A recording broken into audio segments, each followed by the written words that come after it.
Sa bawat kilometrong ating tinatahak, may kwento ng pag-asa at pagbabago. At sa bawat stopover, may serbisyong hatid namin sa bawat Batanggenyo. Sa ating bawat pagbiyahe, may dalang bagong pag-asa. Mas malapit, mas mabilis at mas pinatibay. Ito ang bagong muka ng ating ugnayan. Mula po dito sa Batangas Provincial Medical Center, atin pong sama-samang saksihan ang pagbubukas ng ikalawang dialysis center dito po sa ating lalawigan. Halina't samahan niyo po kami sa aming espesyal na episode ng inyo pong opisyal na programang pangradyo ng Pamahalang Panlalawigan ng Batangas. Ito po ang inyong Biyaheng Kapitolyo. Biyaheng Kapitolyo, sabay-sabay, tara na. Arangkada na. Kwento ng bawat bayan, ang kalingang laging nariyan. Wala na inilaan, talino at puso, yan ang ating puhunan. Sa kalsada ng pag-asa, may direksyong malinaw. Sama-sama, lakad tayo. Sa hakbang ng lalawigan, ikaw ang kabalikan. Biyaheng Kapitolyo, serbisyong tapat sa Batanggenyo. Biyaheng Kapitolyo, matatag na Batangas, yan ang puso talino. Bukas ay abot kamay, kapit bisig sabay-sabay. Biyaheng Kapitolyo, Tungo sa serbisyo, Kapitolyo. pusong Batanggenyo. Talino at puso. Magandang hapon lalawigan ng Batangas. Ako po ang inyong lingkod, Jonathan Maharaig. Ito naman po si Tala Cabello. Kung mapapansin nyo nga po ay wala tayo sa ating studio ngayong araw. Ayan, tama ka dyan, Tala. Gaya nga ng pangako po namin, hindi po kami basta nagbabalita mula sa apat na sulok po ng ating media center. Ngayon nga kasamang Tala, tayo ay nagtungo at dumayo mismo dito sa bayan ng Tuwi. At dahil nga, sabi ni Governor Vilma Santos Recto, sumasalamin ang pagtungo natin dito doon sa sinasabi niya na ang Kapitolyo po ang lalapit sa ating mga kababayang Batanggenyo. Para yan, ramdam na ramdam ang serbisyo. At syempre, bahagi pa rin po ng ating Capitol on Wheels kung saan bumibisita nga tayo sa mga bayan-bayan para sila ay ating kumustahin at alamin ang kanilang pangangailangan. Opisyal na nga po itong umarangkado noong February 11 sa bayan po ng San Juan.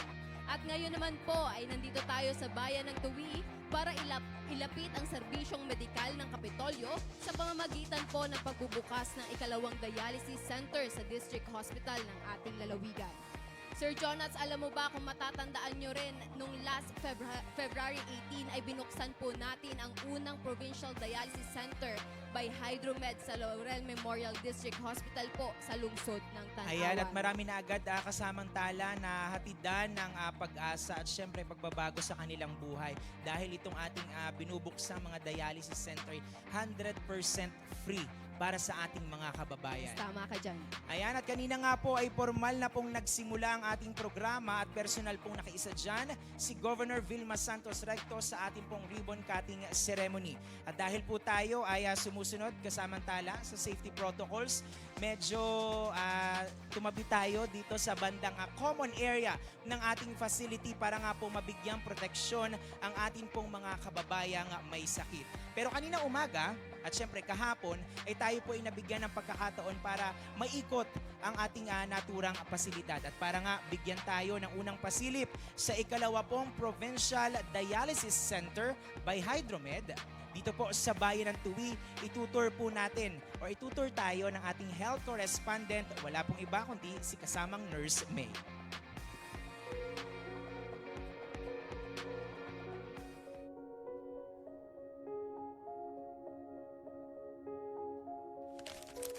Naririto po tayo ngayon sa ikalawang Provincial Dialysis Center dito po sa lalawigan ng Batangas, kung saan ito po ay matatagpuan sa Batangas Provincial Medical Center sa bayan po ng Tuwi. At ito nga pong dialysis center na ito ay matatagpuan lamang sa likod ng kanilang emergency room. Ang nasabing pasilidad po na dialysis center ay merong 15 dialysis machine. Ganun din po, meron din po itong reclining chair kung saan po komportabling makakaupo ang ating mga dialysis patient. Maaari pong tumanggap hanggang 30 pasyente kada araw ang nasabing pasilidad na ito dahil tumatagal lang po ng 4 na oras ang isang pasyente sa pag-upo po dito sa ating dialysis machine. Siyempre, bukod po sa ating mga dialysis machine, naririto din po ang ating nurses station kung saan po naglalagay ang ating mga trained health workers. Bukod po riyan, meron po tayong emergency cart kung saan nandito po yung ating defibrillator, ECG, at yung suction machine po natin. Bukod pa po riyan, meron pa po tayong mga emergency drugs kung sakaling kailanganin po ng ating mga pasyente. At dito naman po sa bahaging ito ay matatagpuan natin ang pan-13, 14, at 15 dialysis machine kung saan po ito ay naka-allocate o ginagamit lamang doon sa mga pasyenteng kailangan po natin i-isolate. At bukod pa po riyan, meron pa po silang pa-welcome kit kung saan po naglalaman ito ng unan, kumot, at yung pong pansapin doon po sa ating silya. Gayon din po, para hindi po mainip ang ating mga pasyenteng nagdadialysis, meron po tayong tablet dito na pwede pong gamitin para mag-browse sa Facebook, TikTok, at kung ano-ano pa pong social media. Pwede din po itong panuudan ng mga movie at connected din po ito sa Wi-Fi nila. Talino at puso. Ayan, talaga namang hindi lang basta serbisyo, kundi dekalidad na serbisyo ang hinahatid po sa atin dito sa mga dialysis patients po natin. At yun nga, Kuya Jonats, meron nga silang reclining chair na kung saan nga ay komportable sila habang sila ay nagpapadialysis. Ganun din ay ang tablet na maaari naman nilang gamitin habang sila ay nagpapadialysis nga na maaaring umabot po hanggang 4 na oras. Meron din pong corner para naman nga po sa mga patients natin na kinakailangan i-isolate. Talaga naman pong napakaganda ng ating Provincial Dialysis Center dito po sa BPMC. Sinisigurado po ng ating mahal na gobernador at ng mga Provincial Health Office na magiging moderno po at tumutugon sa safety standards ang ating facility para mapangalagaan ang mga kababayan nating mayroon pong chronic kidney disease. Kaunting kaalaman lamang din po patungkol po sa chronic kidney disease. Alam niyo po ba na 11.2% o 12.94 million Filipinos, ang kabilang na po ang mga bata ay apektado po ng various stages ng CKD. Ito nga po ay ayon sa isang kapihan forum na pinangunahan po ng Department of Health. Ayun, so yun yung alarming kasamang tala, pabataan tinatamaan or nadadiagnose na mayroong CKD o yung ating chronic kidney disease. Pero bago ko basahin yung ilan pa nating datos, isang Pilipino kada isang oras ang nadadiagnose na may CKD. So talagang very alarming yan. Pero hindi naman po tayo sa nananakot, ngunit para magpaalala po na pangalagaan po ang ating kalusugan, lalo po na ngayon ay kagaya nga ng ating paulit-ulit na sinasabi kasamantala, pabata na po ng pabata ang tinatamaan ng sakit na ito dahil ito po kasi ay itinuturing na lifestyle related disease. Kaya malaking bahagi po nito ay ang paraan po ng ating pamumuhay. At sa mga ginagawa po natin, kagaya nga kasamantala, meron tayong ilang mga naging panayam sa ating Provincial Health Office na kumbaga before, lalo ako personally, dahil mahilig din ako sa mga maalat na pagkain. Alam mo ba, before, kapag ako kumakain ng maalat, iniinuman ko ng maraming tubig. Ayan, Kuya Jonats, sa sinabi mo nga yan, kasi napanood ko rin isang doktor din na nagsabi na hindi porket umiinom ng Ayan. tubig ay okay na kahit kumain ng maaalat. Oo. So once nakakain tayo ng maaalat, akala natin mawawash out pag uminom tayo ng madaming tubig, pero hindi po. Kumbaga, the damage has been done, pero dapat kaya mahalaga yung prevention, lalo-lalo na yung prevention at early detection. Yes. Ayan. Ayan. At bukod nga po dito, maaari nga pong based sa mga nakaraang panayam po ng PHO ay ang hydrated po, kailangan din po uminom po tayo ng madaming tubig at syempre mag-ehersisyo. Ayan, iwasan yung ating pag-inom. Guilty ako dito eh. Soft Pag-inom drinks. ng kape. Ayan. At soft drinks. Oo, soft Ayun. drinks. Hindi naman tayo masyado nagso-soft drinks. Pero yung sa kape nga lamang, medyo guilty tayo dyan. So, kailangan mag-exercise po tayo para lagi tayong ika nga ay mapanatili natin yung kalusugan ng ating katawan. Yes. Ayan, so panghuli na lamang po, ang pinakamaganda po dito ay madali po itong maiwasan dahil sa simpleng urine test o yung ating urinalysis na tinatawag, malalaman nyo na po agad kung maayos po ang kalagayan ng inyo po mga bato o kidney. Yes, at pagdating naman po sa mga medical treatment, ang unang tanong po lagi ng ating mga kababayan, ito po ba ay libre? Alin po ba ang covered ng PhilHealth? Ayan. So, ayan. At para malaman natin nga ang kasagutan dyan kasamantala, para bigyan pong kasagutan ng ating mga katanungan, tutulungan po tayo ng ating resident nurse sa ating office. Pero may kasama siya ngayon. Nurse May, sino kasama mo dyan? Yes, Sir Jonas at Tala. At kasama na nga po natin ngayon ang head nurse po ng dialysis center dito po sa BPMC, si Miss Lovely Ann Dinamarca, kung saan po bibigyan niya tayo ng dagdag kaalaman kung paano nga po ba ang proseso para makapagpa-dialysis po tayo dito sa BPMC. Magandang hapon po, Ma'am Lovely. Good afternoon po sa lahat. Good afternoon po, ma'am. Ayan, maaari niyo po bang bigyan kaalaman ng ating mga manunood, ang ating mga kababayan, kung paano po maa-avail ito pong libreng dialysis dito po sa ating Provincial Dialysis Center. Ano-ano po ba yung mga requirements at paano po magpapalista o paano po magpapaschedule dito sa ating dialysis na ito? Yes po, good afternoon po ulit. May mga list of requirements po tayo para po sa mga inquiries ng mga pasyente. Nakapaloob po doon ay ang huli nilang 3 treatment. Pinakahuli po, sulat po mula sa kanilang attending nephrologist, mga laboratorio po tulad po ng CBC, creatinine, sodium, potassium, calcium at phosphorus po. At saka po ang tinatawag nating HEPA profile na yun naman po ay maaaring nagawa po nila bago po mag-6 na buwan. Yun po ay tatanggapin ng ating center. Tsaka po ang kanilang pinakamahalaga po ay ang kanilang PhilHealth. Katunayan po na sila ay miyembro ng ating PhilHealth. Ayun. Mama, dagdag tanong ko lamang po, ilan po ba talaga ang allowed dialysis per patient po dito po sa ating PhilHealth na ito? According po sa ating PhilHealth circular po, meron po silang 156 sessions po na nililibre po ni PhilHealth. Kung ang pasyente po natin ay 3 times a week nagda-dialysis, yung 156 session po ay kayang-kaya pong bunuin sa loob po ng 1 taon. Ayan. Huling tanong na lang po, ma'am. Totoo po ba na libre ang pagpapadialysis dito? Libreng-libre po sa Provincial Dialysis Center. Ayan, malinaw na po mga kababayan. Libre pong magpa-dialysis dito po sa Provincial Dialysis Center, dito po sa ating BPMC. Kaya wag na po kayong mag-atubili. Kontakin nyo na po sila or puntahan nyo po sila para po malinawan tayo kung ano nga po ba ang mga requirements na kailangan at paano po magpatala para po makapagpa-dialysis. Talino at puso.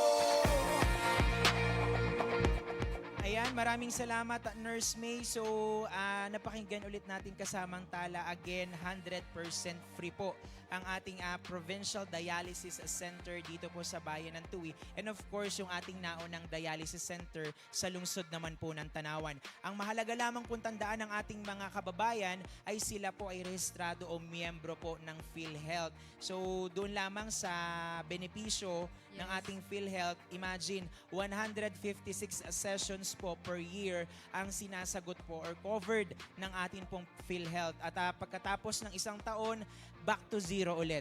Yes. At Kuya Jonas, malinaw ko lamang, back to zero po ito, meaning po sa susunod po na taon ay pwede po ulit ninyong ma-avail yun. Another Yes.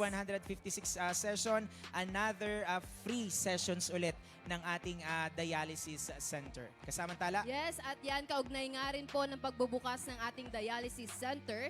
Nakapanayan po ng ating kasamang Nurse May ang ilan nga sa mga pasyenteng nagtungo dito sa ating Provincial Dialysis Center. Kanina nga po ay may mga nakapanayam tayong mga pasyente na nagtungo po dito mismo sa BPMC para po mag-avail ng libreng dialysis. Ako si Joven Narciso Rivera, taga-Balayan, Batangas po ako. Ako'y 50 years old ngayon. Mag-51 na po ngayong March 24. So tatay, bago po kayo ma-diagnose ng CKD o yung tinatawag nating chronic kidney disease, ano po yung mga nauna ninyo ng sakit? Actually, nagkaroon po ako ng mataas na uric acid. So dahil sa aking gout, kaya nakakaramdam ako ng mga pain sa katawan, sa tuhod, sa paa, kung saan sumasakit yung mga buto ko. So dahil doon, nagtitake ako ng mga pain relievers. So yung mga over-the-counter actually, yun yung nakasira talaga ng kidneys ko. Pero bago yun, winarningan na ako ng doktor ko, in 2 years time, pag hindi ko na-manage yung aking uric acid, ay possible masira yung kidneys ko. Dahil nga workaholic ako, ayaw kong umabsent sa trabaho. Yung ginagawa ko noon, mayroong mga nagsasabi sa akin, mayroong mga over-the-counter, mura lang yung pain reliever. Inumin mo to, mabisa to. Which is, ginawa ko nga. So nangyari, in 2 years time, nasira talaga. Na-diagnose ako ng 2017 ng chronic kidney, stage 4 na agad ako. Nung lumabas na yung mga symptoms, stage 4 na talaga ako. Nakakalungkot. Tatay, bago po kayo mapapunta dito sa TUWI, dito po sa Batangas Provincial Dialysis Center ng TUWI, ano po, saan po kayo mga nagpapadialysis nung una? Yung paunahan ko pong dialysis center, noong 2019, February po yun, sa Western po, under po din po siya ng Nepro Group. Then napalipat po kami ng Calacay, yung St. Raphael Dialysis Center. Then napalipat uli kami ng Nepro Group nung nagtayo sila ng bagong branch dito sa may Balayan. Then ito na, nandito na kami ngayon. Ano po yung naramdaman nyo nung malaman nyo, nung mabalitaan nyo na may malapit ng magbubukas na dialysis center dito po sa TUWI? Actually, natuwa kami kasi unang-una nung nagkaroon ng provincial hospital dito, ng extension ng BAT-MC kasi before, pumupunta pa talaga kami sa Batangas eh. So ngayon, nandito na yung hospital, malapit na. Then isa pang ang beneficial, nagkaroon na ng dialysis center dito. No? Mismo sa TUWI, malapit lang sa amin. So accessible, malapit lang. Then isa pa, nabalitaan namin na mga bago talaga yung facilities, bago yung machines.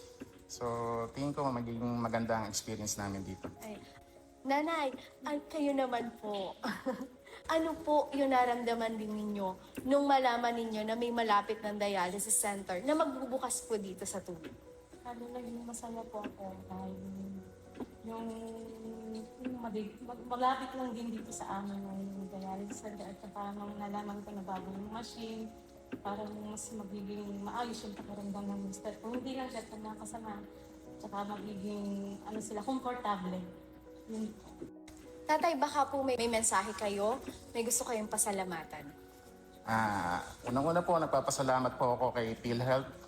Pangalawa po kay Governor B dahil talaga pong nung naging bumalik uli siya bilang governor, ay in-implement niya talaga na magkaroon ng dialysis center dito sa malapit sa amin, sa District 1, dito sa TUWI. So, kaya po nagpapasalamat po talaga kami sa kanya. Una po kay Lord, nagpapasalamat po kami.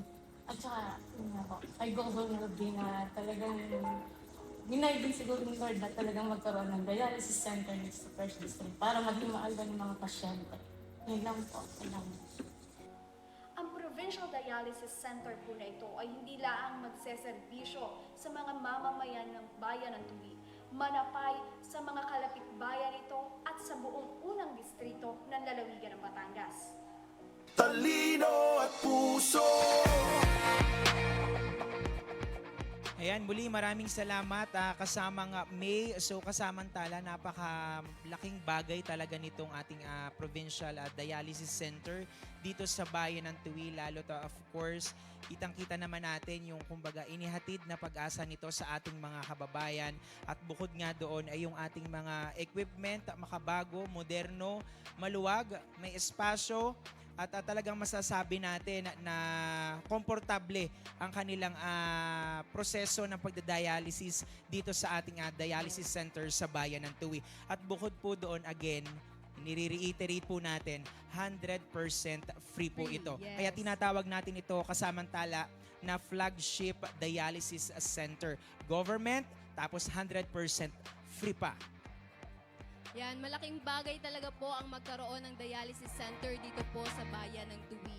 Ito pala nga pong ating binuksan at pinasinayaan na dialysis center ay tinatawag nga din nating flagship center kagaya nga ng sinabi mo, Kuya Jonats. At syempre, based nga po sa datos mula sa ating RHUs, kasalukuyan po ay merong 40 po na patients ang bayan ng Tuwi. Tuwi alone pa lang po iyon. Bukod nga po ay kaya din pong pagserbisyohan ito ng iba't ibang bahagi ng unang distrito ng lalawigan. Around 500 plus po ang catchment natin po dito. Ayun. So bukod dun sa catchment sa unang distrito, sa mga bayan po ng first district, kasama din dyan, kasamang tala, yung ilan sa mga karatig bayan Yes, tama ka ng dyan. ating first district. So malaking bagay talaga ito. Actually, hindi lamang 500 plus yung catchment. Siguro nasa around 600 plus pa yan o mas madadagdagan pa yan sa kayang serbisyohan ng atin pong provincial dialysis center dito po sa bayan ng Tuwi. Yan, and as of now nga po ay 642 na po ang pasyente. Ayun. At kasamantala para sa ating good news ngayong araw ng Friday. Ayan, pakinggan po natin ang mensahe ng ating mahal na gobernadora, Governor Vilma Santos Recto. Okay, this is very important. Sa mga pasyente po natin, alam namin ang hirap nyo. Dahil yung may sakit sa kidney ay hindi biro. Apektado ang kabuhayan ninyo. So, dun ho sa mga mahihirapan, Doc, na mangangailangan ho ng pistula, 25,000, 30,000, huwag kayong mag-alala. Sasagutin namin yan sa mga pasyente.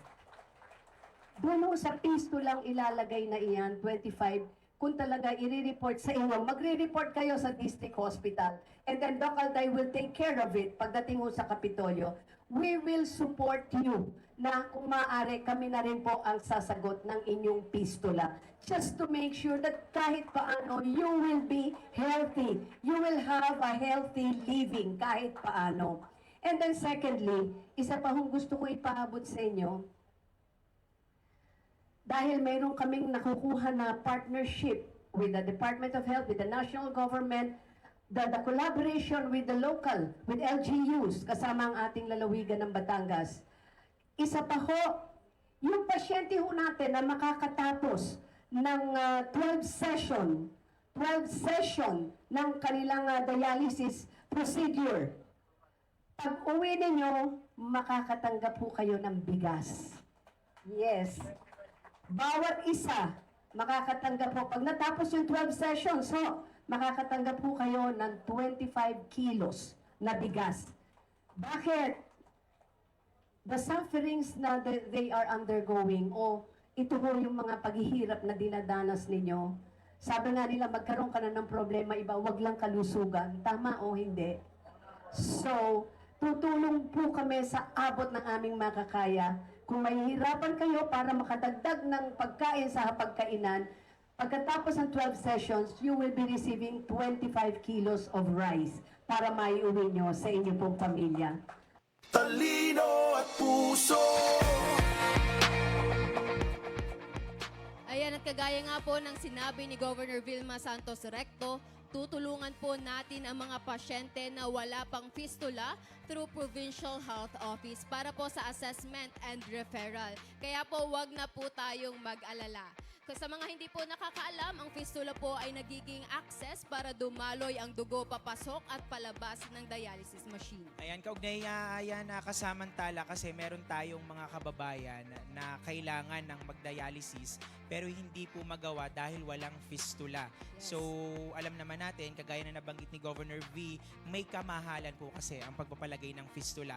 Pero through Provincial Health Office ng atin pong Kapitolyo, we will be able to access or to assess and refer patients para po malagyan sila ng fistula. At bilang paglilinaw lang din na kasamantala, ang atin pong ang isang pasyente po dito sa ating dialysis center ay mag-undergo po ng 12 sessions kada Per month. isang Yes. buwan. Ayan. At after ng 12 sessions, anong matatanggap kasamantala? bigas. Ayan. So bukod sa free na po ang ating pagdadialysis, ay meron pa po tayong matatanggap na 25 kilos of rice. Ayan. Yes, napakalaking tulong po nito, Kuya Jonats. Pero Sir Jonats, hindi lamang po tayo nagtatapos sa pagbubukas ng Provincial Dialysis Center natin. Bahagi ng ating hangarin na maitaas din ang antas ng pasilidad ng mga pampublikong ospital. Malapit na rin pong ilunsad ang Batangas Provincial Medical Center, ang CT scan po. Para sa kaalaman po ng ating lahat, ng mga ating kababayan, ang CT scan po ay isang pagsusuri na kumukuha po ng malinaw at detalyadong larawan ng mga bahagi sa loob ng katawan tulad ng utak, dibdib at sa buto at syempre sa iba pa. Gumagamit po ito ng X-ray at computer para makagawa ng mas malinaw na imahe kaysa sa karaniwang X-ray. Ayan, at ginagamit din ito kasamantala upang makita nga po ang mga bukol o yung pong ating tinatawag na tumor. Suriin po ang pagdurugo sa loob po ng ating katawan o bleeding at pwede rin po itong gamitin para hanapin po ang impeksyon, tingnan kung may bali o pinsala sa mga buto at syempre po ang masuri ang kondisyon ng atin pong mga internal organs. At syempre, bukod po sa paglalapit ng serbisyong pangkalusugan ngayong araw, nagkaroon din po tayong napakarami pang aktibidad ngayong araw. Bago po itong opening ng dialysis center, we had our continuous distribution po ng financial assistance or educational assistance po dyan sa Nasugbu. At mahigit nga po 900 na estudyante ang nabigyan po muli ng tulong pang-edukasyon ng ating pamahalaang panlalawigan. Ayan, at bukod nga sa educational assistance, meron din pong iba't iba pang assistance ang kasalukuyan po na ipinamamahagi ngayon. Actually, nandiyan pa rin ang ating Governor Vilma Santos Recto. Meron po tayong barangay assistance na pinangungunahan po yan ng ating pong Provincial Assistance for Community Development. At meron din po tayong ipinagkakaloob na ating agri-inputs. Tuloy-tuloy pa rin po yan sa pangunguna po ng ating Office of the Provincial Agriculturist. And aside from that, meron pa rin po tayong ibinabahaging AIX, yung pong ating assistance to individuals in crisis situations na pinangangasiwaan naman po ng ating PSWDO. So napakarami kasamantala ng ating dinala at inilalapit na serbisyo dito sa unang distrito, partikular sa ating bayan ng Tuwi. At may kalayuan, pero hindi po yan magiging hadlang dahil po ang pangako at ang mandato po ng isang matatag na Batangas, ilapit po ang serbisyo sa ating mga kababayang Batanggenyo. At syempre ito nga po ay anchored pa rin sa Hearts program ni Governor Vilma Santos Recto.